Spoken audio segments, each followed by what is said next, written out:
Hello guys. आज Indian geography का lesson number 4 का थर्ड पार्ट करते हैं। सेकंड पार्ट में हमने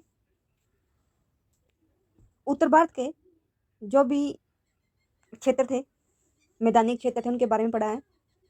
और पार्ट 3 में हम जितने भी प्रायद्वीपीय भारत के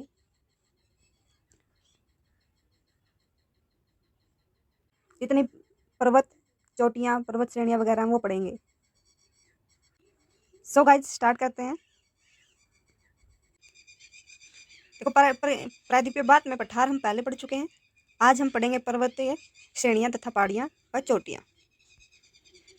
तो डिटेल से देखते हैं कौन कौन सी प्रायद्वीपीय भारत में कौन कौन सी पर्वत हैं, चोटियाँ हैं। सबसे पहले है अरावली पर्वत। जो हमारी अरावली पर्वतमाला है, यह लगभग गुजरात के पालमपुर से लेकर दिल्ली तक फैली हुई है। इसकी कुल लंबाई 800 किलोमीटर तक है। इसकी सर्वोच्च चोटी कौन सी है? गुरु शिखर है। कई बार क्वेश्चन आता है, अरावली पर्वतमाला जो उसकी सबसे ऊंची चोटी कौन सी है? गुरु शिखर, जिसकी लंबाई कितनी है? 1722 मीटर है, जो माउंट आबू की पहाड़ियों में स्थित है। दिल्ली के समीप इसे दिल्ली रेंज, और ये जो हमारा राष्ट्रपति भवन है वो इसी पर स्थित है। जैनियों का प्रसिद्ध धर्म स्थल दिलवाड़ा जैन मंदिर माउंट आबू भी अरावली पर्वतमाला पर है। उसके बाद है विंध्य श्रेणी। जो हमारी विंध्य श्रेणी है, इसके अंतर्गत 3 पहाड़ियाँ, विंध्य पहाड़ी, मांडरे पहाड़ी और केमेरू पहाड़ी शामिल है। विंध्या के अंतर्गत कितनी है? 3 पहाड़ियाँ, विंध्या, बांडेर और केमूर। उसके बाद है हमारी सतपुड़ा। जो हमारी सतपुड़ा श्रेणी है, यह ब्लॉक पर्वत का उदाहरण है। सतपुड़ा जो हमारी श्रेणी है, इसके उत्तर में नर्मदा व दक्षिण में ताप्ती नदी बहती है। सतपुड़ा के उत्तर में तो जैसे ये सतपुड़ा है, सतपुड़ा के उत्तर में नर्मदा है और दक्षिण में ताप्ती नदी बहती है। इस श्रेणी के अंतर्गत 3 पहाड़ियाँ, राजपीपला, महादेव और मैकाल श्रेणियाँ है। यानी सतपुड़ा में कौन कौन सी है? 3 पहाड़ियाँ हैं, राजपीपला, महादेव और मैकाल। गाइस, ये एक क्वेश्चन में आते हैं, इनको मिलान या तो मिलान दिया जाता है या फिर इनको क्रम वाइज लगाना होता है कि कौन सी पहाड़ी सबसे पहले आती है, कौन सी उसके बाद आती है। और कई बार क्वेश्चन आ जाता है सतपुड़ा श्रेणी में कौन कौन सी पहाड़ियाँ हैं, या सतपुड़ा श्रेणी से पहाड़ियाँ कौन कौन सी संबंधित पहाड़ियाँ हैं। तो ध्यान रखना कि 3 पहाड़ियाँ कौन सी है? राजपीपला, महादेव और मैकाल। उसके बाद नीलगिरी। नीलगिरी पूर्वी तथा पश्चिम नीलगिरी पहाड़ियों में आकर मिलती है। कई बार क्वेश्चन क्या आता है कि पूर्वी घाट और पश्चिमी घाट को मिलाने वाली कौन सी पहाड़ी है? नीलगिरी पहाड़ी। नीलगिरी पहाड़ी की सर्वोच्च चोटी कौन सी है? दोदा बेटा, जिसकी लंबाई 2623 मीटर है। प्रसिद्ध पर्यटक स्थल ऊटी यानी ऊटक मंडल नीलगिरी में ही स्थित है। क्वेश्चन सबसे बड़ा तो देखिए, इसमें से 2 क्वेश्चन पूछे जाते हैं नीलगिरी पहाड़ी से। पूर्वी और पश्चिमी घाट को मिलाने वाली पहाड़ी कौन सी है? नीलगिरी। या यही क्वेश्चन आ जाता है कि पूर्वी और पश्चिमी घाट कहाँ पर आकर मिलते हैं? नीलगिरी पहाड़ी पे। और इसकी सर्वोच्च ऊंची चोटी है वो कौन सी है? दोदा बेटा। उसके बाद है अन्नामलाई। जो अन्नामलाई पहाड़ी है, ये नीलगिरी के दक्षिण में है। गाइस, ये भी ध्यान रखना कि कौन सी पहाड़ी किसके बाद आती है। इस पहाड़ी की सर्वोच्च चोटी अन्नामुड़ी है। अन्नामुड़ी जो दक्षिण भारत की सबसे ऊंची चोटी भी है। इसकी जो ऊंचाई है वो 2695 मीटर है, जो दक्षिण भारत की सर्वोच्च चोटी है, इसमें ये मेंशन है। उसके बाद है पश्चिम घाट, यानी जिसे सियादरी बोलते हैं। पश्चिमी घाट को सियादरी। पश्चिम घाट पर्वत हिमालय के बाद की दूसरी सबसे लंबी, लगभग कितनी है? 1600 किलोमीटर है। पश्चिमी घाट पर्वत का विस्तार ताप्ती नदी घाटी से नीलगिरी पहाड़ी तक है।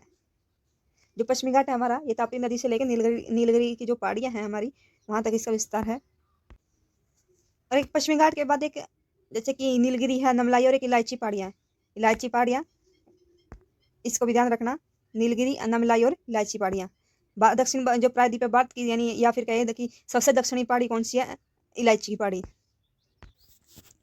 गाइस, एक ये मैंने ऐसे ही एक मैप ड्रॉ किया है, जिससे कि सभी की सभी पहाड़ियाँ क्रम में लिखी गई हैं। एक बार इसको ध्यान से देख लेना, ताकि जो भी हमारे क्वेश्चन है वो बीच में कहीं पर भी ना छूटे।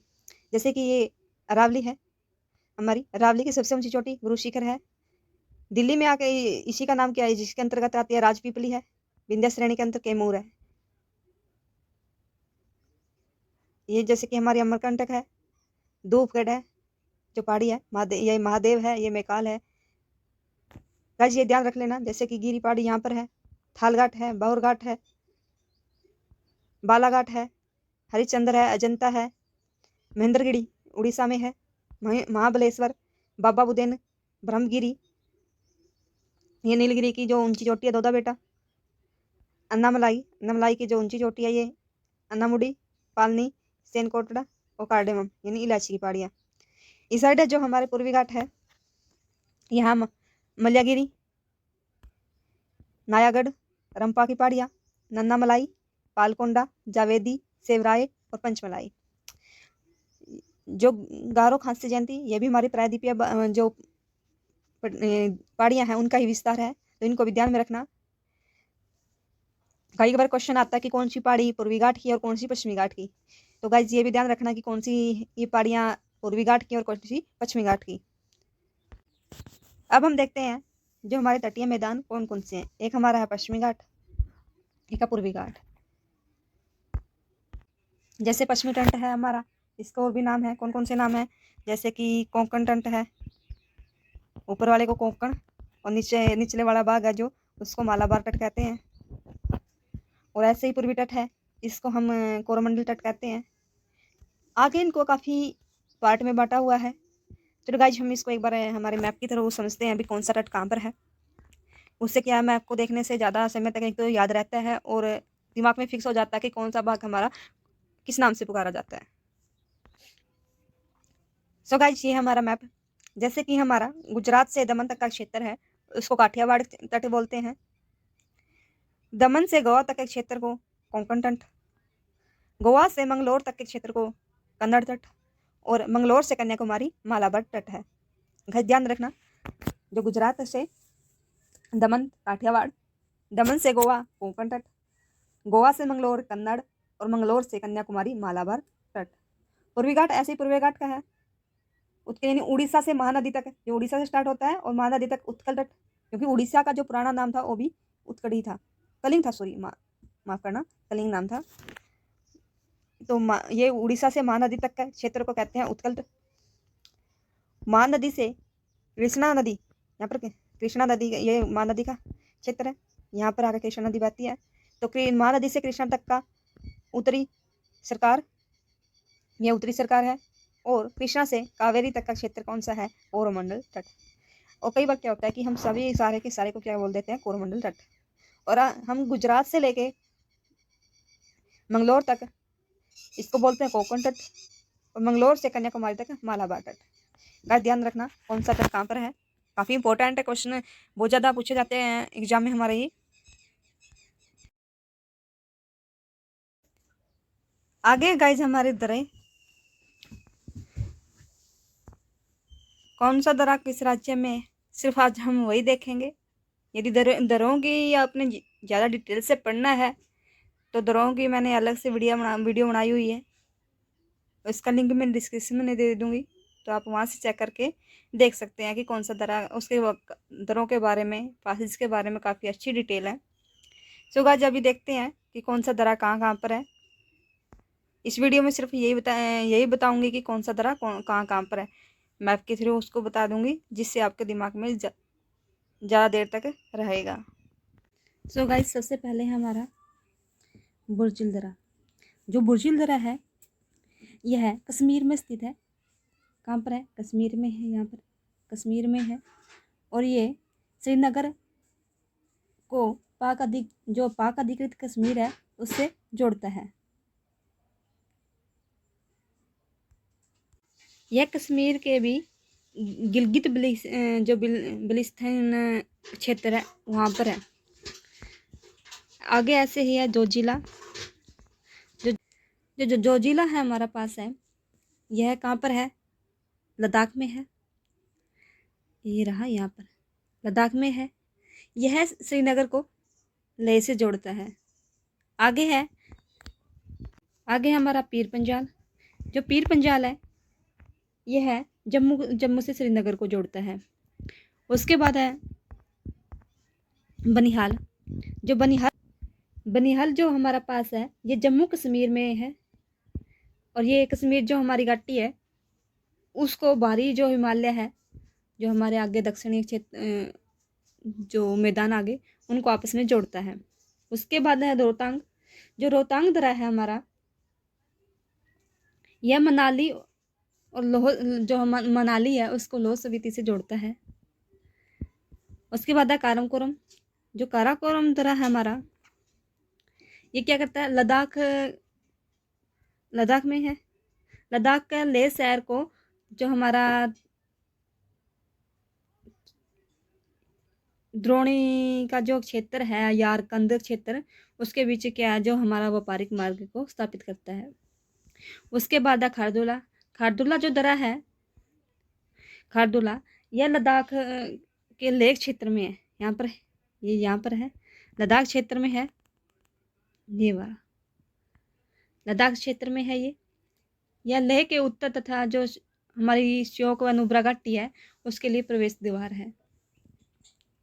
उसके बाद है हमारा, आगे है शिपकिला। शिपकिला जो दर्रा है, यह हिमाचल प्रदेश में है। यह हिमाचल प्रदेश को तिब्बत से जोड़ता है। शिपकिला क्या है, यह हिमाचल प्रदेश को तिब्बत से जोड़ता है। उसके बाद है हमारा, जो हमारा बड़ा लाचा है, बड़ा लाचा दर्रा है, यह क्या करता है, जो लेह और मनाली का मार्ग है उस पर पड़ता है, और ये लद्दाख को लेह से जोड़ता है।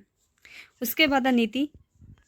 नीति प्रधान जो नीति दर्रा है, नीति है, माना है, धर्मा और लिपुलेख, ये चारों क्या है, हिमाचल प्रदेश में है। धर्मा भी हिमाचल प्रदेश में है, नीति भी, माना भी, और लिपुलेख भी। जो हमारा लिपुलेख है, लिपुलेख जो उत्तराखंड का जो कुमाऊं क्षेत्र है ना, वहाँ पर पड़ता है। ये कुमाऊं क्षेत्र को क्या गया, तिब्बत से जोड़ता है। जितने भी है हमारे ये नीति, माना, धर्मा और लिपुलेख, सभी के सभी हैं, एक बार देख लेना हो। उसके बाद है नाथुला। जो नाथुला है, ये सिक्किम में है, और ये क्या करता है, सिक्किम को तिब्बत से जोड़ता है। उसके बाद है जेपेला। जेपेला क्या करता है, भारत और चीन के बीच में है, और ये पूर्वी सिक्किम में पड़ता है। जैसे कि ये रहा, पूर्वी सिक्किम में है, और ये भारत और चीन के बीच जो है मार्ग स्थापित करता है। आगे बोमडिला। जो बोमडिला है, बोमडिला जो दर्रा है, यह अरुणाचल प्रदेश के उत्तरी पश्चिमी भाग में है।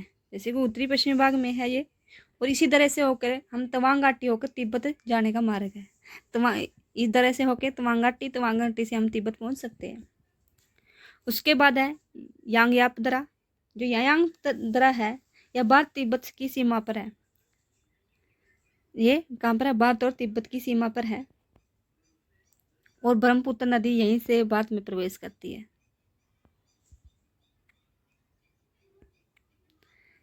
उसके बाद है दीफू दर्रा। दीफू दर्रा अरुणाचल प्रदेश में ही है। दीफू दर्रा है जो हमारा भारत, चीन और म्यांमार की सीमा के पास में ही, बिल्कुल तीनों की सीमा मिलती है यहाँ पर, भारत की भी, नेपाल की भी, और म्यांमार की भी। उसके बाद है पांगसांड। पांगसांड दर्रे को हम पंगसो भी कहते हैं। ये भी अरुणाचल प्रदेश में है, और भारत और बर्मा के बीच में मार्ग स्थापित करता है। उसके बाद है तुजू दर्रा। जो तुजू दर्रा है, ये मणिपुर के दक्षिण पूर्व में और म्यांमार की सीमा पर स्थित है। यहाँ पर म्यांमार है, इसकी सीमा पर ये स्थित है। सो गाइज, ये थी हमारे दर्रे।